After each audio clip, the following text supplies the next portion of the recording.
What's up, everybody? Kels Johnson here, and today it's Friday Devo. Let's jump in it. Today's Devo comes from Galatians chapter 6, verse 9, and this one really helped me just all the month of February. I'm going to read it from the Message Bible, and it says this: "So let's not allow ourselves to get fatigued doing good.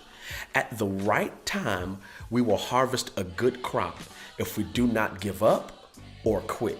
Man, that is some amazing stuff. Let me tell you how this verse kind of really helped put some things into perspective for me. So the entire month of February, I wasn't really able to jump in front of the camera and do content creation. I wasn't really able to do a Monday Minute or a Friday Devo. I mean, I did one or two, but I wasn't really like in it like I wanted to be. And I found myself in certain situations like really kind of down on myself, kind of really like upset because I wasn't able to get done what I thought I should be getting done. Like I was in really important situations thinking about creating content, like at a school with a student and kind of hanging out with them and being in their world and really just pouring into them and getting into their space and realizing it's 4 o'clock and I hadn't posted anything, or leaving that and going to hang out with a volunteer and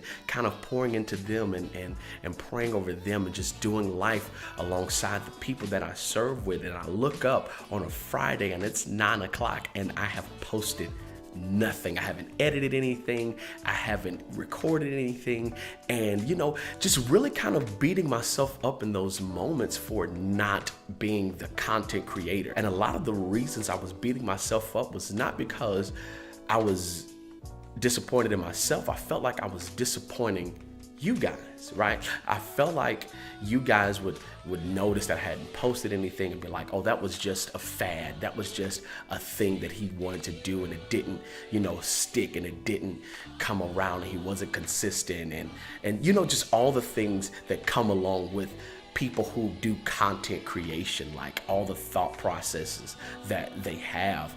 I started experiencing those. There was a week where I was getting about 2 to 3 hours worth of sleep, and that's not good, right? Because I was up grinding it out, trying to get stuff in line for an amazing year for my youth ministry, and I was just grinding it out, and it caught up with me. It caught up with me real quick, and that very next week I got a cold. I got sick. It almost went into the flu. I was down, and so yet another week I'm not able to record, right? Yet another week, I'm not able to post anything. I sounded crazy. I looked crazy.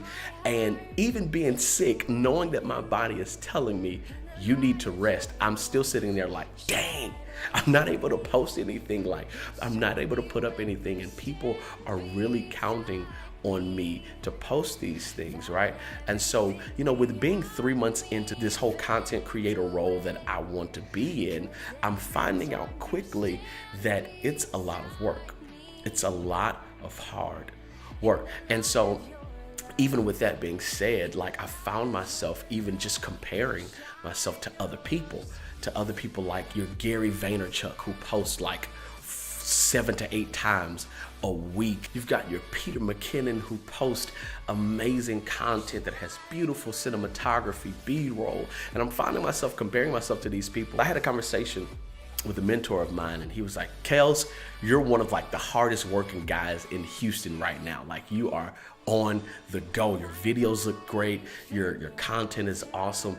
You're doing such an amazing job. And I'm like, no, bro, like, it sucks. Like, I'm not even where I want to be. My videos don't look like this person's or that person's. My content is just like, I wish it was like this. I wish I could do this. And I'm just rambling on, and he stops me. He's like, yo, why are you comparing yourself to other people who aren't even in your field?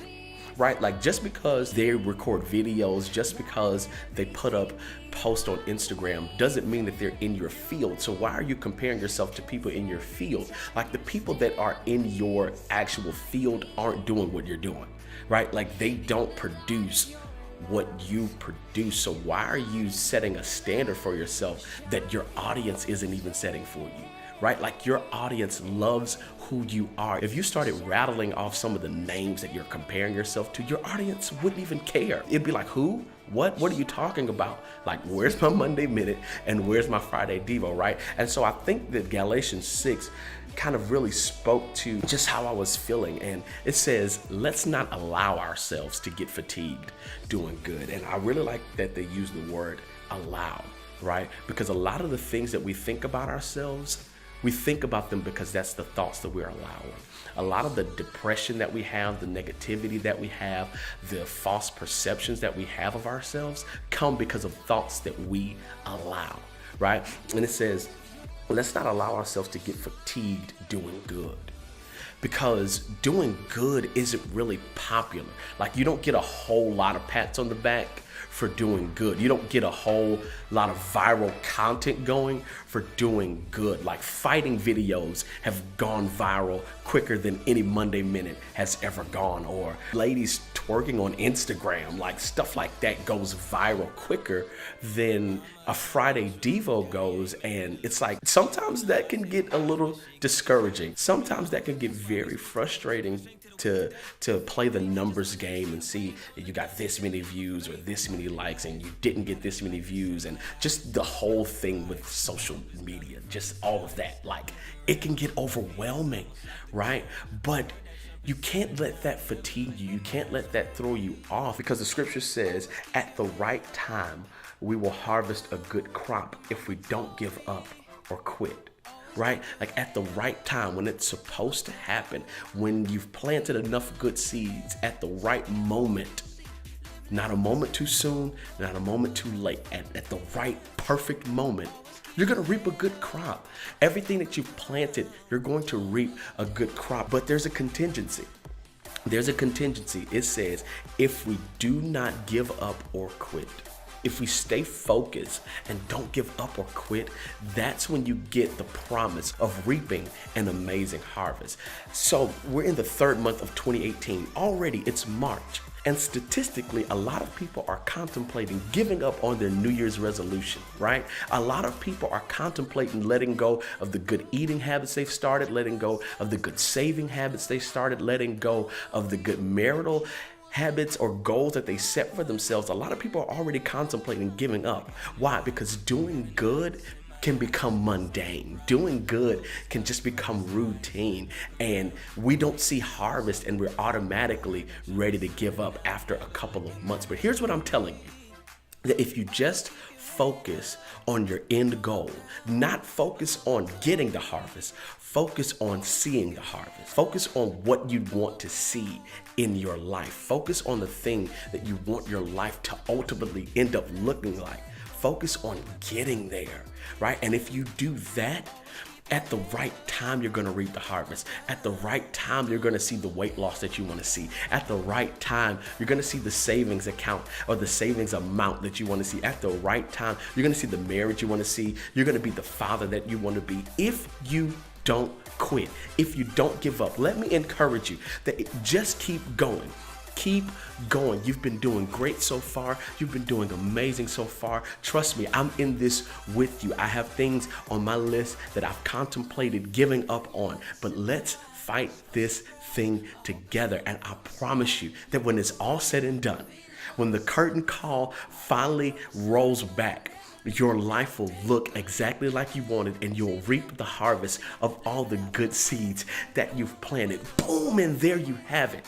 That's been your Friday Devo. Hit the like button if you enjoyed this video. Smash the subscribe button if you want more content like this. And don't forget to follow your boy on the Instagram. That's all for this week, and I'll catch you in the next one.